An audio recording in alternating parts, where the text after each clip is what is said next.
ক্ষমতার ১.৫ মাসে কেবল ব্যাংক থেকেই সরকার ঋণ করেছে প্রায় ৪১,০০০ কোটি টাকা। আর ইউনূস সহ শেষ ৩ মাসে তা ছিল প্রায় ৫৬,০০০ কোটি। মূলত রাজস্ব আয় বিপুল ঘাটতির কারণে পরিচালন ব্যয় মেটাতেই এমন উদ্যোগ।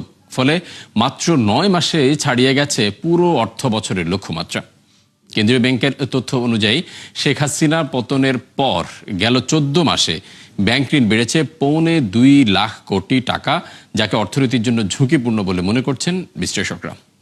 আব্দুল জাহের আনাসের রিপোর্ট।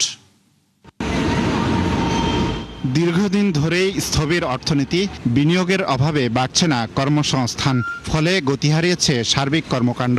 অন্যদিকে চড়া মূল্যস্ফীতির প্রভাবে কমছে কেনাকাটার প্রবণতা, আর এসবের পুঞ্জীভূত ফল রাজস্ব আদায়ে বিপুল ঘাটতি। অর্থবছরের ৮ মাসে যা প্রায় ৭১,৫০০ কোটি টাকা। রাজস্ব আদায় কিংবা অর্থনীতিতে দুরবস্থা থাকলেও থেমে নেই সরকারের ব্যয়, যা আরও বাড়িয়েছে মধ্যপ্রাচ্যের উত্তেজনা।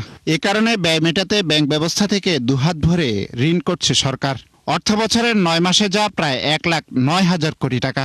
এই অর্থ ছাড়িয়ে গেছে পুরো অর্থবছরের লক্ষ্যমাত্রাকে। যে আমরা যাতে একটা ঋণ ফাঁদের মধ্যে না পড়ি, এটা একটা মূল টার্গেট হতে হবে এই সরকারের।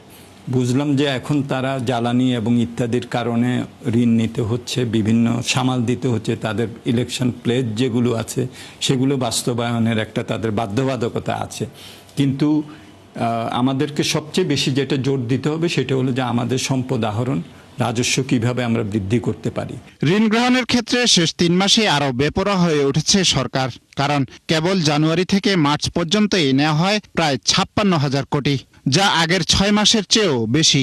আরও স্পষ্ট করলে ১৬ ফেব্রুয়ারি থেকে ৩১ মার্চ পর্যন্ত প্রায় ৪১,০০০ কোটি, অর্থাৎ বিএনপি সরকারের ১.৫ মাসেই তা বেড়েছে উল্লেখযোগ্য পরিমাণ।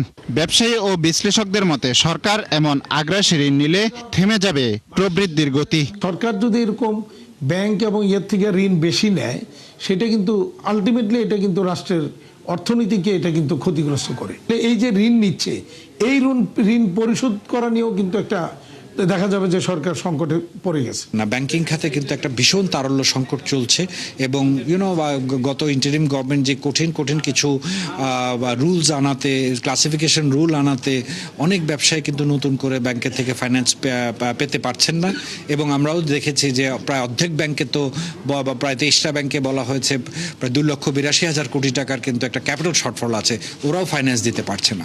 তথ্য অনুযায়ী ২০২৪ সালের ১ আগস্ট থেকে ৩১ মার্চ পর্যন্ত ব্যাংক থেকে সরকারের ঋণ বাড়ে প্রায় ২.৫ লাখ কোটি টাকা।